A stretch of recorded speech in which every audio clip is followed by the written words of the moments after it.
I'm getting into a habit of doing a daily YouTube. So I just want to show you the beautiful sky. We have look at that. We've got rain today. We've had a fair bit of rain. We've got clouds. So yep, Alvin, Zena, hello. That's it, Zena. So basically, I titled my thing Replenishment Abounds. And the reason why I did that was because my experience of moving to Northern has been one of the most. Just relax, Alvin. One has. Just relax. Sorry, they're licking me a lot at the moment, which is actually really annoying. I don't like being licked by dogs. Okay, just relax. Okay, I'm gonna have to sit somewhere else. I can't stand it. I don't. They're licking me like crazy right now, and I know why. It's because I've been gone all day. And when I first came home, they were, you know, like they had their walk. I took them for a big walk this morning, so they had their exercise this morning. So I knew I had a really big day ahead of me. But I also knew I was going to come home tired. And I basically, yeah, it's funny, they're very attention seeking, like they kept following me into my bedroom and everything. But the thing is, for them, I'm so important to them. Like they love me so much, and they miss me so much when I'm gone. But that licking, that was like fervent. That was like I was a lollipop. I was like, stop, stop, stop. But I've got lots of smells on me, you see, because on Friday I do op shop duty. I do op shop duty with a really, really, really, really, really dear friend of mine, who is one of the reasons when I first, it's so interesting. She is, when I first met her, I felt like she was a mother bear. I just felt this incredible connection to her. Like, I felt so drawn to her. And then I jokingly went, um, mother bear. And she goes, yeah, you can call me that. And I went, oh, really? Really? But I said to her today, I don't actually see you as a mother bear anymore. I see you as an older sister. And she calls me like special friend, but also really dear, true. Like we're developing this really strong friendship, and it's based on pure authenticity. And one of the things I've noticed about a lot of the people I'm meeting in Northern and continuing my friendship with, there's such a deep authenticity. Example, all of the different elements to what's been happening in my life since I've been in Northern. This friend of mine, her name's Claire. This friend of mine, she knows a lot of information, and what I love about that is how she uses that information is that she chose to share with me a lot of information, but then she told me, this is between you and me. But I could tell the way she was expressing it that she had either said it to no one ever before, or she had said it to very few people. And I have experienced that a lot in my life before, where people would trust me to say very, very, would trust me to say, you know, really deep stuff. And then years ago, people say, you need to be a counselor. You're the best. You helped change my life. You transform my life. You'd make the best counselor. I was like, no way. I'd never want to be a counselor. And it's really interesting when I started to do my counselling degree at uni, because at that point, all I wanted to do was to be what I was then calling a therapist, but I still want to call it something else, like not counselor, not therapist. And all my therapy work will be around interactive activities like, writing, art, walking, gardening, dance, very little talking, very, very little talking. I don't think talk therapy does much. For example, not for the very deeply traumatized people. The people with very, very deep, deep, deep, deep, deep, deep trauma, talk therapy does very little. So I've come to realize as time goes by that I've been someone that many people have felt that they could trust and say their deep, dark secrets to. And I just came to accept that that was part of who I was. But then what was happening over the years was a lot of people would tell me too much and then get scared because I knew something about them that no one else knew. And then they went, oh, well, what could they do with that information? And then, including like my first husband's mother, my first husband, Shane, his mother told me stuff she'd never told anyone, and it actually included my husband at the time. And I said, and then she said, don't let him know he doesn't know. And I said, that's unfair that you expect me to hold a secret from someone. My husband, you expect to keep me. You need to tell him yourself. She goes, no, no, no, no. I said, please, you've got to tell him. She goes, no, no, no. And then from that point on, she became really weird towards me. And I know it's because she knew that I knew something that no one else knew but her or me, her and me. And I didn't like that. And then I came to learn as the years went by that some people share too much with me and then it makes them feel threatened because they don't know what I'm going to do with that information. And then I've come to realize over time, be mindful of what you share with me. Be careful of what you share with me. I'm an active listener. I listen from my heart. I'm a very authentic communicator. Full of compassion and empathy, and people are drawn to me like a moth in that regard. But they've got to have their boundaries and when they're ready, what to share. And also, I had to learn my boundaries of how much I wanted to hear, how much at one time I wanted to hear, So it's been a really big, long journey for me of how to be an empathic listener, and have be discern, listen to, take on who I trust to come into my space to listen to them and give them my time, and who I trust to give them my time. Now, over the years, I have trusted people that I thought were really trustworthy, and then I came to realize over time they were more just taking. They were needing me. They were there. They needed me, and everything was great up until I needed them. So as soon as I needed them, all of a sudden there was all these walls put in place. And then when I started to say, "Hey, I need balance," all of a sudden it was like all these, and a lot of these people tried to make out that it was because they tried to gaslight me and make out there's something wrong about me. And then it took me a long, long time to realize, this is because they didn't want to give back. They were takers. They were just pure outblown takers, and they were drawn to me. And you can use in words narcissistic and empathic if you wish, but they were full blown narcissistic people that were just out to take what they could, and they looked through life with who and what they could get from. And I was like a light. They were like moths to a light with me, just to take what they could and discard me when I stood up for my rights.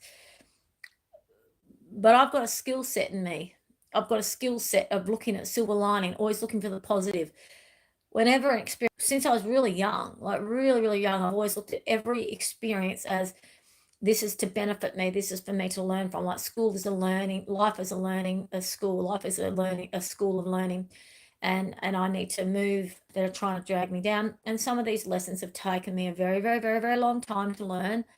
But in hindsight, now that I'm working with this really amazing counselor who's Christian and trauma informed and absolutely phenomenally, she's not just trauma informed, she's like very wise woman in every way.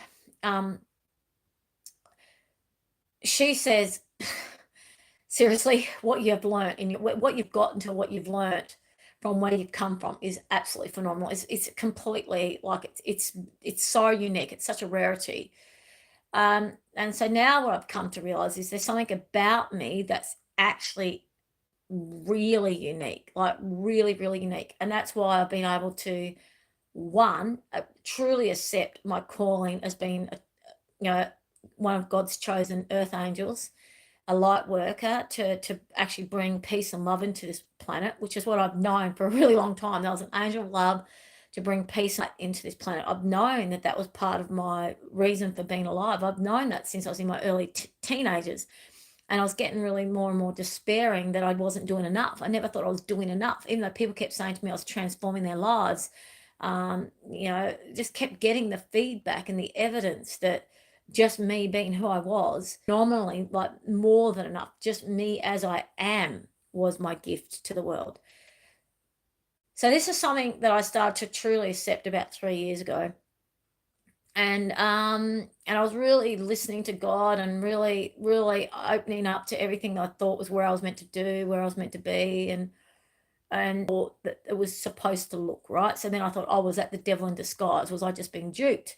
Am I not hearing God's word? Am I hearing the devil thinking it's God's word? And I started to doubt so much. I started to think, oh my gosh, like I can't see any solutions here or resolution, or I'm actually really confused. And that really brought my doubt in. That was the April, June, July period last year was really compounded. I went, oh my gosh, I just keep making mistake after mistake after mistake. Like here I am thinking I'm hearing and listening to God's direction and being where I'm supposed to be, and yet it's the exact opposite. It's the biggest nightmare of my life. And as it's turned out, no, everything, as I've shared with you in previous videos, was completely perfect. And it was all God's divine guidance. And everything I've experienced with these other people that didn't appreciate my authenticity, that actually took advantage of it, just saw it as, oh, yeah, what can I get from this? And then, just absolutely tried to suck me dry. We won't go there because that's the past, right? But these people, I still think about them. I've still got a place in my heart for a lot of these people, right? And if I see them in real life, I've got my boundaries in place, but I would hug them. I'd like, hey, I'd give them a big smile and I would give them a hug and I'd go, trust you being well. And that's really all I feel like I need to do. I still have compassion and care for these people, like old friends of mine. I still have a lot of compassion and care for these people, but I don't have any energy to continue a relationship with them unless they are able to step up, like truly step up. And it doesn't worry me whether they do or they don't. Okay, so that's some of my people from my past, from before I moved up to Northern. So my Perth crew and some of my over east crew, they actually have stepped up. Some of these people have stepped up and come into my life in Northern, and they're growing and expanding with me, and we're working together, and we're going upwards, and that's exciting. That's exciting. That I'm just so grateful. One of them is my very long-term friend, and I'm so happy that she's stepping up and coming. And she called me sister the other day. She goes, I trust you like a sister. I feel like you as a sister. And I said, thank you so much. It means so much to me that you finally are able to get to that place of truly trusting me for who I really am in your life, which is actually one of the very few people in her life that truly loves her and honors her and respects her as a sister. And now she's finally feeling it and accepting it. And we're just going to, this is exciting. So, and my relationships in Northern. So what's actually happened is, as I've shared with you all many a time over, in my bouts of extreme despair, like going, oh my gosh, here I am up here in a small isolated country town on my own, on this big block of land in this old house that needs all this work done to it with limited funds and lots of responsibility, like 3 animals, 2 of them are really young, extensive like retic and water issues, and I've got trees that I need to prune that going to hit electricity poles, electricity wires, and my responsibilities on this country semi-rural block, a town rural block. What do you call it when it's a big block in a town? Anyways, my responsibilities are huge, and they're not something I would have chosen on my own. Like never would have I chosen this if I known that I was going to be doing it on my own. Never. Like never. It's not my choice. God brought me here. I came here doing this as a team. I very quickly realized that there was no team happening here. This was someone just wanted to retire and just live a lazy life and just put their feet up and just do nothing and enjoy a rural lifestyle. And basically I showed any forms of, oh my gosh, please, what's going on here? Then there was, oh, well, you're the one who chose this. I'm like, no, I didn't choose to take this on my own. This is way too much for me. Like, no way did I choose this, mate. Well, this was a joint decision. And what's actually happened is I've been lied to. I've been betrayed. I've been let down. I've been taken advantage of. And, my big lesson in that is I didn't just go, boom, this is way too much for me. This is way too much for just one person. And because obviously we're here and you've shown me that you're not committed to this dream, I think we need to let the dream go. I think we need to actually let this property go. I think we need to choose something that's less arduous on my body. If I'm the one that has to do everything, then we actually need to choose a property that isn't gonna kill and cripple my body, because this is too much for me. I cannot deal with this on my own. If I'd been really authentic, I probably ought to have said that, rather than continually trying to do it on my own and getting more and more depressed, more and more crippled, more and more in pain. So that was a really big journey for me, of realizing that I've always felt that I've had to do a lot. I've never truly relaxed in accepting, allowing someone else to do for me, or if I'm in a team situation and the other isn't stepping up, me. See, what I actually ended up doing was I dropped down. I dropped down. I came down to come to the other person's level, my husband's level. I dropped down my energies. I stopped doing things around the house for months. I stopped doing things. Things weren't happening at all for months. And he was fine with that. He was completely fine with us being lazy, just watching YouTubes, walking all the time, sleeping into 11 o'clock. That he was happy, but that nothing was moving forward. Nothing was moving forward, including there was still boxes that hadn't been unpacked. And I was like, I'm not happy about this. I think the devil's kicking in here. And I learned something about, we won't go there, but about the joys of toil in God's. Anyways, I wasn't godly. I was godly to a degree, but nothing like what I am now, because I was going to church. Pardon me, I was going to church every now and again, but I wasn't reading the Bible. And of course, I was praying, but I wasn't praying from a stance of really surrendering to God and really knowing I'm a child of God. Completely different mentality to what I have now. So that was another big life lesson that I had to realize. No, everything is on track, because everything that has happened for me since I've come to Northern has only brought me into resolution and to replenishment of my true calling. And the friendships. Wow, the friendship. So not only did I have to learn about the like, a husband is leader of the family, right? So a husband has to be head and leader of the family. So my husband needed to step up and lead the family. And I shared a story with someone, because I didn't have money for 6 months. I can't remember if it was 6 or 4 months. I think it was. I remember it being 6 months, but I think it might have been. I had not a single cent of my own for 4 months from memory. Um, I think I had, anyways, Centrelink. What actually happened was, when we first came up to Northern and we declared that we were married to Centrelink, they discriminated us. They discriminated against us completely, and he lost $300 a fortnight, and I lost $600 a fortnight. So we went down $900 a fortnight, just down, and it was during the mandate time, so it was really difficult for me to get work, because I'm someone who chooses to honour my body. So I was being victimised and discriminated against for honouring my body. But I think Centrelink also seriously discriminated against me and my husband because of our choice to honour our bodies, and also because of the age difference. Because I told them I was going to take them to Ombudsman because of what they were doing, and they back paid me. Yeah, it was 4 months. They back paid me 4 months. Anyways, they back paid me $4,000 in 10 minutes, just like that. 10 minutes. 10 minutes after months and months and months and months and months after of my husband and I begging them to be reasonable, but they were making it impossible for me to receive any money from Centrelink.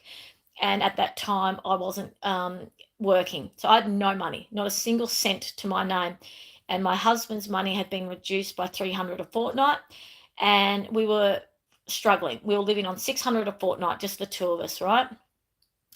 And what actually happened was, he wouldn't buy food. He wouldn't buy food for the house. And we were going hungry. There was like no food in the house. I'm going, could we please do some shopping so I can cook? So we can actually eat. So he wasn't even feeding us. He wasn't even leading the family enough to even make sure that we could feed ourselves. And that really brought tears into my eyes, especially because I was working the land and I was really hungry, and I thought, wow, this is crazy, man, that He doesn't even want to be a team enough to even make sure we have nourishment in our home. And I was getting some cash work, and obviously the first thing I do when we got cash, I got cash, was just top up on things that he wouldn't buy. And anyways, that blew my mind, and I really ought to, as a wife, had said, okay, we need to talk about this. It's super serious, but I didn't. What I did was take on more of the burden. I kept taking on more of the burden, and I let the balance go out. And this is one thing I've really learnt as a female and as the wife: help my husband lead. Help my husband be the head and leader of the family. Help him from a place of kindness and support to step up. But don't take over being the leader. Don't take over doing. Actually step up to allow him to be the provider, him to be the leader.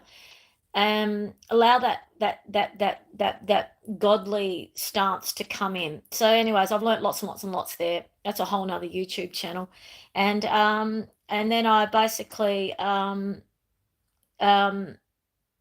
yeah, I learnt heaps. I've been learning heaps about the stance of life, and I've been learning about my worth, which just ties me into replenishment. Since I've come up to Northern, I have met lots and lots and lots of people.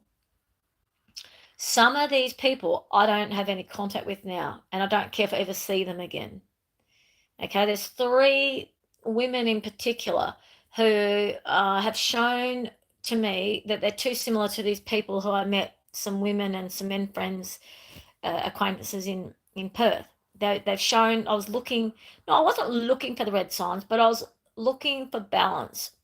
I'd stepped up in my self-worth and self-love, and all my experiences since I've been in Northern, all the hardships and the traumas that I've gone through, and the times of absolute desperation, desolation, and pushing through, has really made me really step up in my self-worth and my self-honor. And I'm only choosing friendships of worth.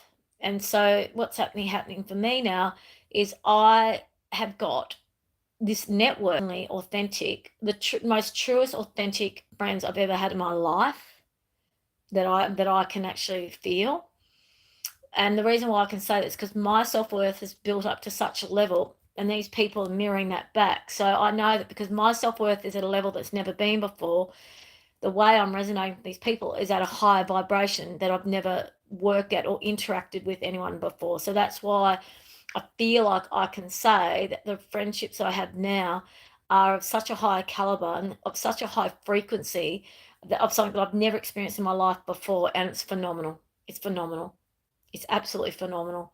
Like, it just feels absolutely, oh wow, like talk about replenishment plus, like nourishing and replenishing. It is just the most wondrous feeling to have so many amazing, close, authentic, really, truly, miraculously, stunningly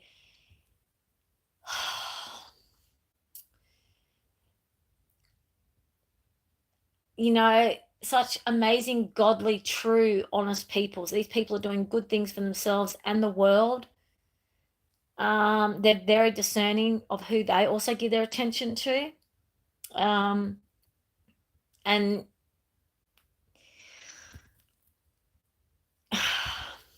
the honor that I feel being their friend is also how they feel about me, my friend. It's just gorgeous. So a lot of these friendships that I'm developing in Northern are forever friendships. They are the deepest of the truest friendships. I'm creating such a strong network in this small country town, and Northern is exactly where I'm meant to be. It's exactly where I'm meant to be living. This town is phenomenal for me. Like, I feel so accepted, so appreciated, so loved, so supported, so acknowledged. I think I've already said that. I can be my true self, my vulnerable self. Um, every part of who I am, these people know. These people, there's actually a group of people. They're not one group. There's all the people, like when I have a party, the people I invite, and then they'll all meet each other. And some of these people are already meeting each other through me, because I'm just a natural networker, you see. So the thing is, it's just, I just feel like I'm home, and that's how I felt. I remember when my husband and I, at that time, we were fiancés, When we were driving around all the different country towns in our camper van, looking for a country town that we wanted to live in, we would just go around and we'd sit in a cafe and we'd get a feel of the place. We'd be in our camper van, just, just parked in a local park, and go to local cafes or go to the local pub, and or go to local shopping centre. And we would just get the feel of the town, right? And when we came to Northern, and my husband was one, I didn't even know Northern existed, and he had always had this desire to come to Northern, or he liked Northern. He remembered it from when he was on the train coming over from Adelaide, and I'd never been to Northern, right? And I remember the first time we came to Northern going, oh,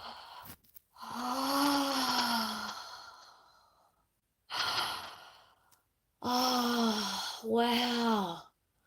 Wow.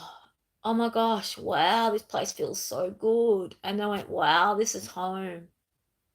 I remember as we drove in going, everything was resonating. I was just going, like everything was resonating so perfectly within me. And I just thought, this feels like home in every way.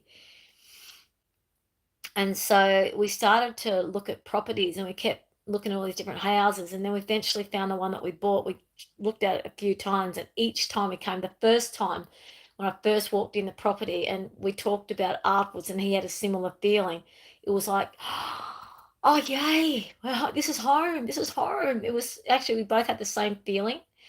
So that the town felt like home, this house felt like home. My husband and I were near each other's space, and there's not stupid game playing going on, and low density sort of reactionary trauma issues, just being, childish and reactive and all that sort of shit. Whenever that's not happening, the essence of our connection is home. The essence of our connection is a deep sense of true connection, true love, like true bonding, true home, like true, like security and safety, and it's just home. So we feel home together with each other.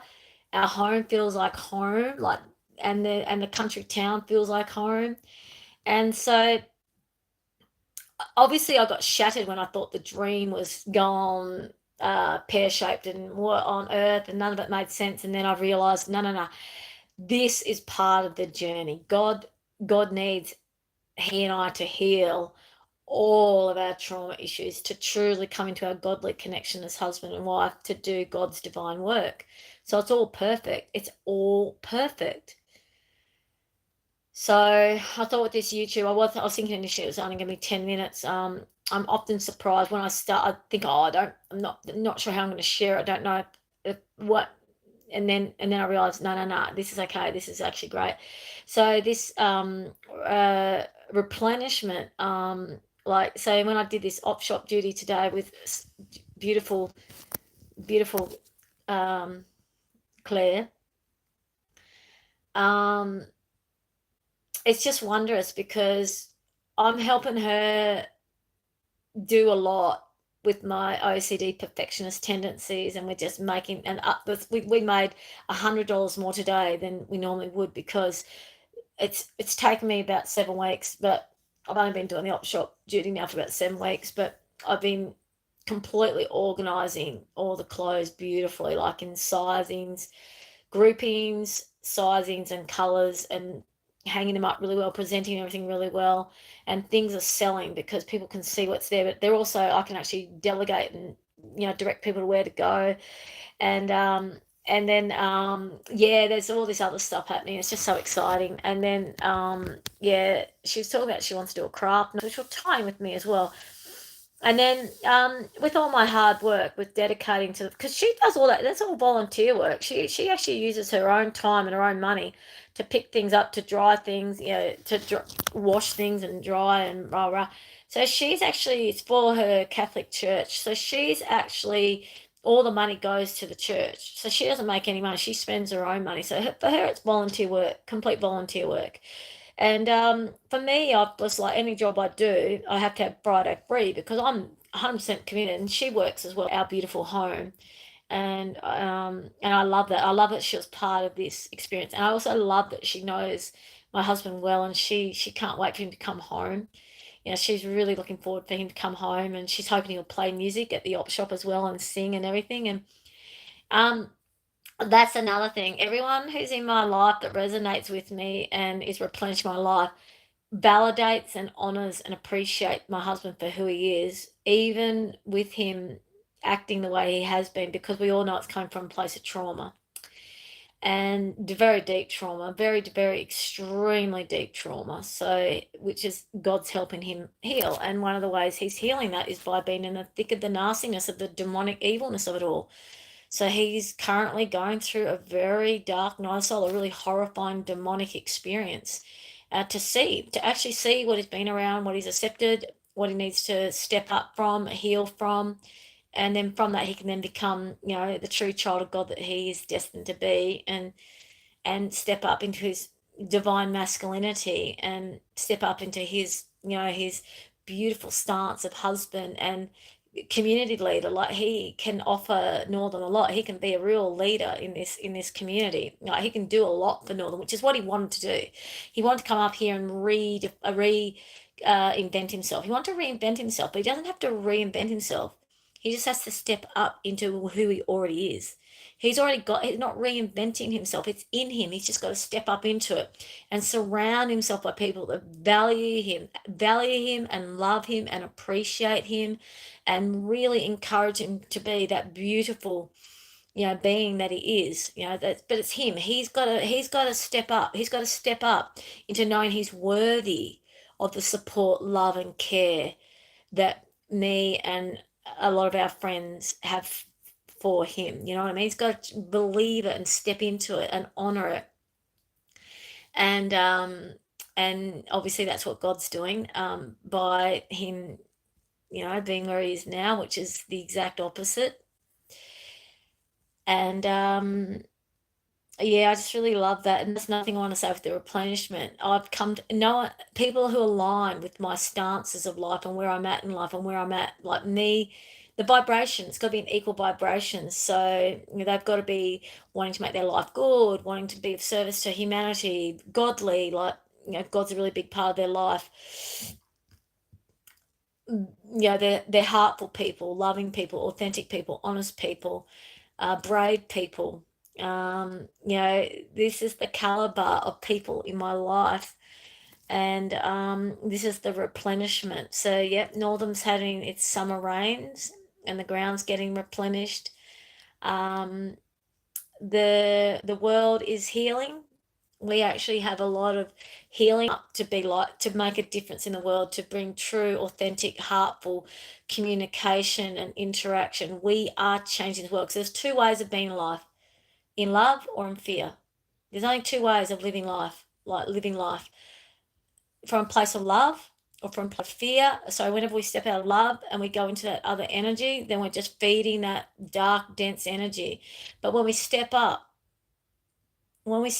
into that place of love, truly, that's what heals this planet. So being kind, compassionate, humble, the fruits of the spirits of God.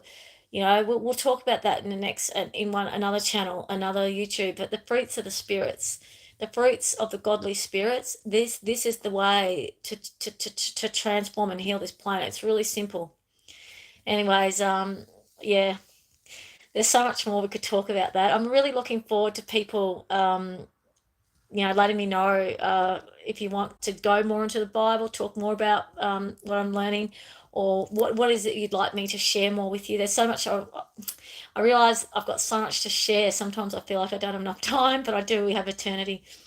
But I'm going to leave it at that for now. And I just want to say God's bless. Thank you for this wonderful experience of this wonderful channel, this YouTube channel. It's godly divine for me to share my story and my voice. We all have something really important to give to this planet that helps heal the planet.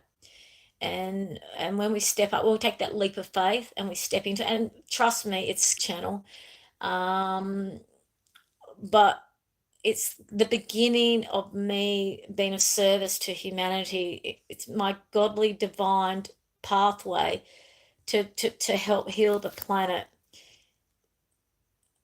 And I know it's through authentic expression. So we don't have to fear the shadow. I've been saying this to people for years. The shadow is our friend. We ally with our shadow. We don't have to hide from our dense energy. We baby it. We bring it up. We love it. We nurture it, and we say, "What is it that you need to tell me? What is it that I need to hear from you?" You know, and we don't be scared of it. We actually embrace it and cuddle it, and I've talked about that a lot in the past, that process of allying with our shadow, and our shadow being our biggest healer, because that deep, that dense part in us is generally the hurt part. It's the part that really needs to be loved. And when we can love that part of ourselves, and we fully love all of who we are, so we can only receive love to the same way, we can only give love and receive love to the same vibration of how we love ourselves. So we need to realize and accept how lovable and lovely, loving, lovable, and lovely we are. And that's why a friend of mine said to me, "Why have you got this peace in your life? Where has this peace come from?" I said, "It's come from accepting that I'm 100% lovable and worthy, because in God's eyes, that's what I am." And then just being knowing that in God's eyes, I'm so lovable and so worthy, it's helped me really embrace that feeling of true, authentic self love and self worth, which means I'm standing up for myself. So if someone's treating me in a way that's not resonating with my self sense of my self love, I don't take that personally like I've done something wrong. I send a prayer, but I also I don't know how to explain it. I just authentically hold my boundaries, hold my space. I don't let it impact me. I'm like going, I know who I am. I know I'm lovable. I know I'm worthy. And also, if someone's going to speak to me like that, that means they don't feel love within themselves for themselves. So then I just send out some love. Anyways, I don't know. I could ramble on that for hours. It's such an amazing topic. Seriously, I to our self love and what we're capable of.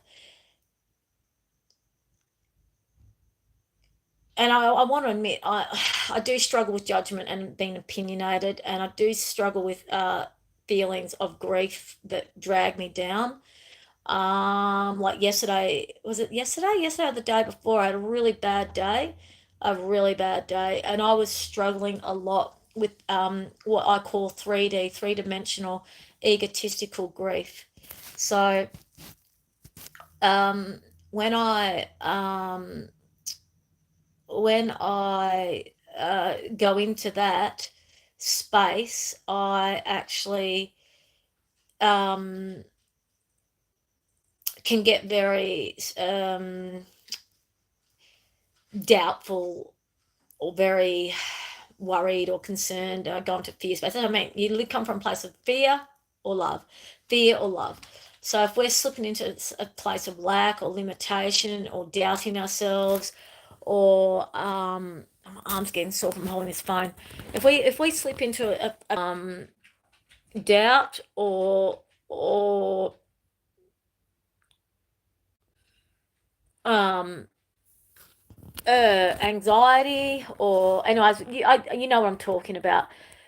You know, that's coming from a place of fear. That's not from a place of love. Because if we're in a place of love, we know all is well, all is perfect, and all is well. So, anyways, I might leave it at that because it hit the 40-minute mark, and I was really thinking this would be a 10-minute video. And also, I've had a really big day, and I just gonna make myself a simple dinner. I fed the animals, and I'm gonna make myself a simple dinner, and I'm gonna have a shower. I'm gonna go to bed pretty soon. I'm pretty shattered. I I'm still yet to get my blood iron infusion, so I've had lots of vertigo most of today. I've been really busy a lot. Um, Everyone's really kind where I work at the op shop, and when I have to grab onto something, you know, people are just really supportive and kind, um, and anyways, but yeah, I just want to yeah, I'm really grateful for you all. Anyways, 369 Soul Tribe. rock on. God bless, and I'll see you tomorrow around maybe the 6 p.m. mark again. It seems like 6 p.m. might be a good time, 6 a.m. or 6 p.m. It seems like that's a time that's probably going to keep working. Anyway, mwah, sweet dreams and God bless. And let me know what topics. I mean, I'm really prepared to keep talking about trauma bond to the deep. I've really been learning a lot about, trauma bonds and also twin flames and soul contracts and a lot about the timelines and all the different frequency levels. And I've also been learning a lot about actual trauma, the way trauma impacts our sympathetic nervous system. And yeah, I've just got a huge amount of knowledge. I'm really looking forward to writing my books now. I've never been so excited to start. Actually get all this information out of my head and down on paper. All right, God's bless. Lots of love. 369 tribe. See you tomorrow around the 6 p.m. mark. Oh, I've got to turn up here. Sweet dreams. God bless. Keep well.